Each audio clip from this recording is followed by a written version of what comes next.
Alright, we're going to take a look at Wyatt's October 13th, 2014 evaluation. Here we're going to see Wyatt running full speed. We're going to see him running half speed here, slowing it down by 50%.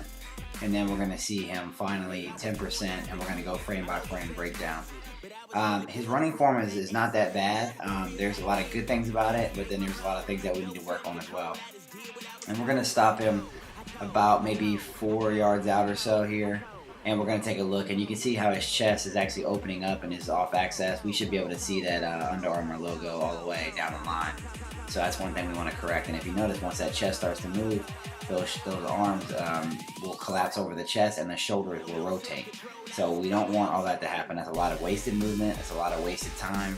And it's not helping him gaining momentum going forward. So that's going to be key for him to fix that part right there to help that first initial, 2-3 steps, try to get more explosive step. Again here, if you notice his L-shaped arm, which looks pretty good on the backstroke, he actually closes it down to a V up on the top.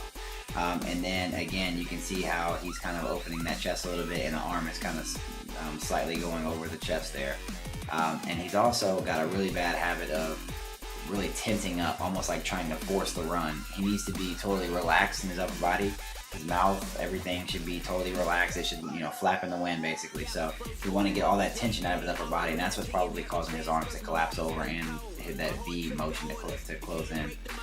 Moving down to his legs, we need to work on his knee drive. It's a little low. It's not extremely low, but it could be a little higher, which would allow him to stride out a little bit more and cover more ground. Obviously, with running being a repetitive motion, the more ground he makes in one step, obviously over 50, 60 steps or however many steps he's taking, he's going to gain that much more ground. So working on driving that knee up a little bit higher would be great.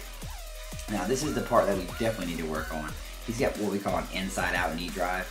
So basically he starts on the inside of his body, rotates it all the way up and out, and you can see how you can almost not even see his back leg. Each leg has its own lane, a left and a right lane, kind of like a car, and he's getting one over to the other lane, so we need to work on that. And I think we can do a lot of this if we do some slow motion stuff with him and maybe some hip flexor work. We might even need to schedule some privates with him just to maybe work on that one thing. That would be up to you. Again, with his inside-out knee drive, you'll notice here how he rotates from the inside to the out, and when he rotates in to out, you'll notice that his foot and his leg is slightly pointed out. And it's not near as bad as some kids I've seen, but it's still something that needs to be corrected. It should be striking straight down the line, notated by that red mark there, and that's going to help increase the speed as well as take away some of the pressure on his knees and hips that can cause an overuse injury. So those are things that we need to work on with him, but maybe, like I said, some slow motion stuff for him would work. Taking a look at some other sprinters or people that are very quick, you can notice what we're talking about here with the L-shaped arms, the way the knee drives up, how the foot is pointed up, and how the knee is perfectly in line. This is what's going to allow you to accelerate the quickest. Again, with the knee drive here, you'll notice how the full extension, but he's still not overstriding. He's extending, but his leg is still landing up underneath his body when he strikes the contact point on the ground.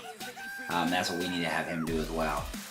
This is just another angle from it again with the arms, driving elbow back, close to the body, hip to pocket, up to the eye. So these are things that we want to kind of mimic for him as he takes off on the line. Looking at his vertical leap, he scored a 16. Now, the importance of the vertical leap and the importance of the standing broad jump is that if you've got an athlete that's very explosive, jumping wise, they're going to be explosive with speed. So we want to get that vertical up as high as we can. We want to get the standing broad jump as far as we can, and that's going to help us with his takeoff and his drive phase and pushing off from that initial dead stop point.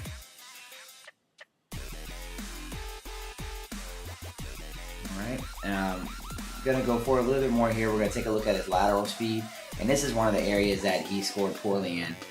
His lateral speed was only 11 reps. That's 5-yard reps from 30 seconds. He should be in 13, 14, even maybe 15 range.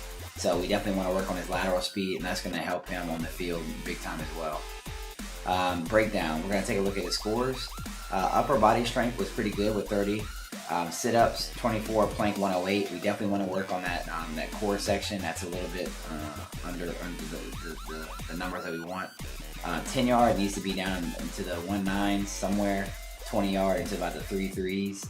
And we definitely want to get that 40 yard down if we can into the high fives right away. Main thing for him is fixing all those things that we talked about, and flexibility is going to be key for him to execute those things as well. But this is a great baseline for us and a good starting point to measure his performance.